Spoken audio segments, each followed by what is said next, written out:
قرآن کے بارے میں شک مت کرنا. اس قرآن میں اپنی دنیا کی زندگی اور آخرت کی زندگی کے راز کو تلاش کرو. اس قرآن کو سمجھنے کی کوشش کرو. اس قرآن میں اپنے آب حیات کو تلاش کرو. اس قرآن میں اپنی جنت کو تلاش کرو. یہ قرآن تمہاری جنت بھی ہے اور جہنم بھی ہے. اگر اس کو مانو گے اور اس کی زندگی اپنی زندگی اس کی باتوں کو بنا لو گے تو جنت تمہارے اوپر واجب ہے. اور اگر اس کو ٹھکرایا, اس کو نظر انداز کیا, اس کو کچلا, اس کے اندر کمی کی, اس کے پیغام کو اپنی آنکھوں پر نہیں لیا, تو یاد رکھو ذلت و رسوائی سے بچانے والا کوئی بڑے سے بڑا دائی تمہیں ذلت و رسوائی سے نہیں بچا سکتا. تم ذلیل ہو جاؤ گے, تم رسوا ہو جاؤ گے, تم تباہ ہو جاؤ گے, بربادی تمہارا مقدر بن جائے گی. کیوں؟ اس لیے کہ تم نے قرآن کو ماننا چھوڑ دیا, قرآن کو جاننا چھوڑ دیا, قرآن کو سمجھنا چھوڑ دیا, قرآن کو اپنی زندگی کا زیور بنانا چھوڑ دیا. اس لیے اللہ قرآن کی ان آیتوں میں اعلان کر رہا ہے کہ یہ قرآن جو تمہیں دیا جا رہا ہے اس میں رائی کے دانے کے برابر بھی شک کی گنجائش ہے. ہدی للمتقین, پرہیزگاروں کے لیے ہدایت کا ذریعہ ہے. جو اللہ کی نافرمانی سے بچنا چاہتے ہیں, جو رسول کی اطاعت کرنا چاہتے ہیں, جو اللہ کی بندگی کرنا چاہتے ہیں, جو اپنے پروردگار کو راضی کرنا چاہتے ہیں, جو دنیا اور آخرت کو روشن کرنا چاہتے ہیں, جو جنت کے دعوے دار بننا چاہتے ہیں, جو جنت کے وارث بننا چاہتے ہیں, آؤ قرآن میں اپنے راستے کو تلاش کرو. وہ راستہ ایمان والا راستہ ہے جس کے بارے میں کہا گیا سورج کو لپیٹ کر رکھ دیا جائے گا, اذا الشمس کورت واذا النجوم انکدرت. جن ستاروں سے راستہ تلاش کرتے ہو وہ ستارے بکھر جائیں گے, چاند ٹکڑے ٹکڑے ہو جائے گا. اب قیامت کا دن ہوگا اور میدان محشر قائم ہوگا, میزان ترازو لگ جائے گا, حساب و کتاب ہو جائے گا اور اعلان ہوگا جاؤ مومنین چلے جاؤ خرامہ خرامہ جنت کی چوکھٹ کی طرف.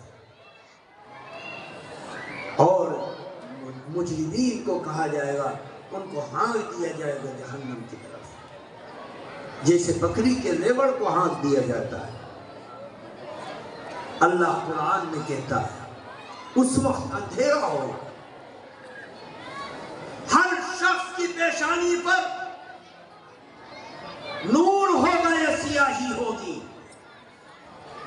جو ایمان والے ہیں, اعمال صالحہ والے ہیں, اللہ کی اطاعت کرنے والے ہیں, نبی کی فرمانبرداری کرنے والے ہیں, ان کا پیشانی کا چمکتا ہوا ایمان اتنا چمکدار ہوگا کہ اس چمک کی روشنی میں وہ اپنے راستے کو منتخب کر کے جنت کی چوکھٹ تک پہنچ جائیں گے. نورہم یسعی بین ایدیہم وبایمانہم یقولون ربنا اتمم لنا نورنا واغفر لنا. کون ہے؟ ایمان والے. ایمان کے کلمے کی وجہ سے, اللہ کی اطاعت کی وجہ سے, نبی کی فرمانبرداری کی وجہ سے آج ان کا ایمان ان کی پیشانی پر چمک رہا ہے. اور اس چمکتی ہوئی پیشانی میں وہ اپنے راستوں کو چمکتا ہوا دیکھ رہے ہیں. جدھر جاتے ہیں ان کا ایمان چمک کر راستہ بتلا دیتا ہے کہ جنت کا راستہ ہے. دوسری طرف جو لوگ مجرم ہوں گے وہ ایمان والوں سے کہیں گے انظرونا نقتبس من نورکم. اے عبداللہ, اے عبد الرحمن, اے محمد کا کلمہ پڑھنے والے, ہمیں اپنے ایمان کے نور میں سے کچھ نور کا حصہ دے دو، ہمیں اپنے ساتھ رکھ لو۔ جیسے ٹارچ جو جلاتا ہے، اس ٹارچ کی روشنی میں جب وہ آگے بڑھ جاتا ہے تو لوگ پیچھے سے چیخ کر کہتے ہیں ذرا روشنی دکھلا دے بھائی۔ قیامت کے دن روشنی کو طلب کریں گے مجرمین ایمان والوں سے۔ کہا جائے گا قیل ارجعوا وراءکم فالتمسوا نورا، جہاں سے آئے وہیں چلے جاؤ، تمہارا نور وہاں پر ہے، جاؤ۔ قیل ارجعوا وراءکم فالتمسوا نورا فضرب بینہم بسور لہ باب باطنہ فیہ الرحمہ وظاہرہ من قبلہ العذاب۔ جب وہ پیچھے مڑیں گے اللہ ان کے درمیان میں پردہ حائل کر دے گا، ایک دروازہ قائم کر دے گا، جس دروازے سے پرے جہنم ہوگی اور ادھر جنت ہوگی۔ ایمان والے جنت میں ہوں گے اور مجرمین جہنم میں ہوں گے۔ میرے دوستو بزرگوں، قرآن زندہ ہے، ساری دنیا مر سکتی ہے، کھنڈر بن سکتی ہے، تباہ ہو سکتی ہے، برباد ہو سکتی ہے، لٹ سکتی ہے۔ ایٹم بم مار کر اس دنیا کو تباہ کر دو، میزائل برسا کر کھنڈر بنا دو، ساری دنیا کے ہتھیاروں کو سب کو پھینک کر دنیا کو لاشوں کا ڈھیر بنا دو، لیکن خدا کی قسم قرآن برحق ہے، قرآن زندہ رہے گا۔ جس زندگی کا ذریعہ یہ بچے ہیں جو معصوم قرآن کے حافظ بن رہے، جو قرآن کے قاری بن رہے، جو قرآن کے عامل بن رہے، جو قرآن کے حافظ بن رہے، جو قرآن کے عالم بن رہے، جو قرآن کے جاننے والے بن رہے۔ معصوم بچوں کو صبح تڑک میں اٹھا لیا جاتا ہے اور وہ قرآن جھوم جھوم کر پڑھتے ہیں، رٹ رٹ کر پڑھتے ہیں، یاد کر کر کے پڑھتے ہیں، جھک جھک کر پڑھتے ہیں، وضو کر کے پڑھتے ہیں، سو سو کر پڑھتے ہیں، قرآن کو گنگناتے ہیں۔ یہ قرآن کو زندہ رکھنے کا اللہ نے ان کو سبب بنا دیا۔ بڑے سے بڑا جابر فاسق قرآن کو بدلنے کی بات کہتے، خدا کی قسم 8 سال کا بچہ، 7 سال کا بچہ، 5 سال کا بچہ، 4 سال کا بچہ، دنیا کے ریکارڈ میں 3 سال کا بچہ قرآن کا حافظ بن کر دنیا کے تختے پر اس ظالم کو جو قرآن کو بدلنے والا ہے اپنی آواز کے ذریعے سے ٹوک کر اس کو درست کر سکتا ہے۔ یہ امت محمدیہ کے ساتھ اللہ کا معجزہ ہے کہ ساری دنیا بے بس ہے۔ مطلب کیا ہے کہ اے ایمان والو، نبی کے دامن کو تھامو، اللہ کو مانو، رسول کو مانو، قرآن کو مانو۔ ہماری نظروں سے خیبر و تبوک کے اندر اپنے جانثاروں اور غلاموں سے کہ اوپر ہونے والے ظلم کا بدلہ لینے والا نبی نہیں ہے، خجرت کے ساتھ بدلہ لینے والا نبی نہیں ہے، قبیلہ اوس کے ساتھ بدلہ لینے والا نبی نہیں ہے، بدر کے میدان میں ڈٹ کر کھڑا ہونے والا نبی نہیں ہے، احد کے میدان میں زخموں سے چور وہ نبی اپنی امت کو دلاسا دینے والا نہیں ہے، صلح حدیبیہ میں معاہدہ کرنے والا نبی نہیں ہے، تبوک کی گرمیوں میں گرمی کی تپش کو جھیل کر امت کی عورتوں کی پاسبانی کرنے والا نبی نہیں ہے، لیکن اس نبی کا قرآن ہے اور رہے گا اور قیامت تک اپنی سچائی کا اعلان کرواتا رہے گا۔ نبی کے سر کا تاج قرآن تھا، نبی کے ذریعے سے اللہ کا پیغام قرآن ہے۔ نبی نہیں رہیں گے، ابو بکر نہیں رہیں گے، عمر نہیں رہیں گے،